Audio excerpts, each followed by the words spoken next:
Ayan, hello po guys. So nandito na naman po yung ating YouTube channel ko. So ngayon pala guys, ito na po yung part 3 na video natin. So ayan po sa may assignment ko, sa may division. So ayan po sa may math. So ngayon pala guys, so may sasabihin pala ako sa inyo kasi ang sinabi pa kasi sa amin ni teacher sa may math, wag divide by, wag yung ganon, dapat divided by. Kaya nagkamali tayo sa ano ba yan, sinabi ko pa naman din yung sa isa kong video. So okay lang yan, so ang sinabi ko na lang ay divided by. So ito na, so nasa ano na tayo, so sa number 5 na. So matatapos na itong takdang aralin ko. Ayan, assignment, ito na. So 50 divided by 5, so paano? Yung 5 ba atiin natin sa 50? Opo, aatiin natin. So ayan po, so magsusubtract naman tayo, magsusubtract na naman tayo ulit. Ayan, ganun na yung ano yung ginagawa namin sa school, yung teacher namin nagtuturo. Ito na, so halimbawa 50 minus 5, okay, equals 45. Okay, bawasan mo ulit ng 5. So 45 minus 5 equals 40. Bawasan mo ulit ng 5 equals 35. Ala, ganun na yun guys, ang galing yun. So kasi pabaliktad 5 5 10 15 20 25 30. Ala, ganun na, madali na yun. So yung 35 bawasan mo ulit ng 50.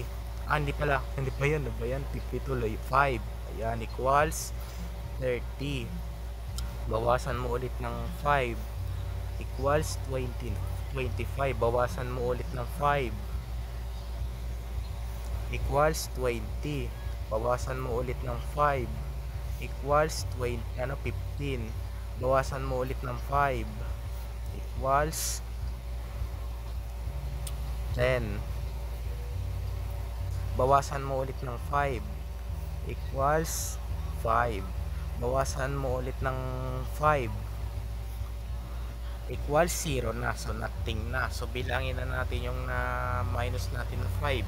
Ito lang, 1 2 3 4 5 6 7 8 9 10. So hindi 0 na, so 10 yung sagot dito, 10. Ayan, so anin na natin sa assignment natin guys. Okay, assignment, ito lang in B10. Ayan na, so natapos na natin. So ayan po guys, so dito na lang po tatapusin ang ating video vlog guys. So i-like and share and subscribe mo po guys para lagi kayo updated sa susunod kong video na in-upload. So may papakita pa pala ako sa inyo guys. So ito yung ayan yung chinekan namin guys. So ayan so dito pala guys ay naka 12/15 lang ako.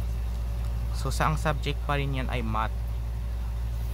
Tsaka dito naman ay naka 15 lang ako, 15/20. So mataas pa naman din yun guys, pasado pa naman yun, diba? Ayan yung sinagutan namin sa school guys. Ayan letra lang yung sinasagot namin. Tsaka ito lang, letra din. Ayan. Ayan po guys, bye. Yun lang. Ala, na ba yan, natumba?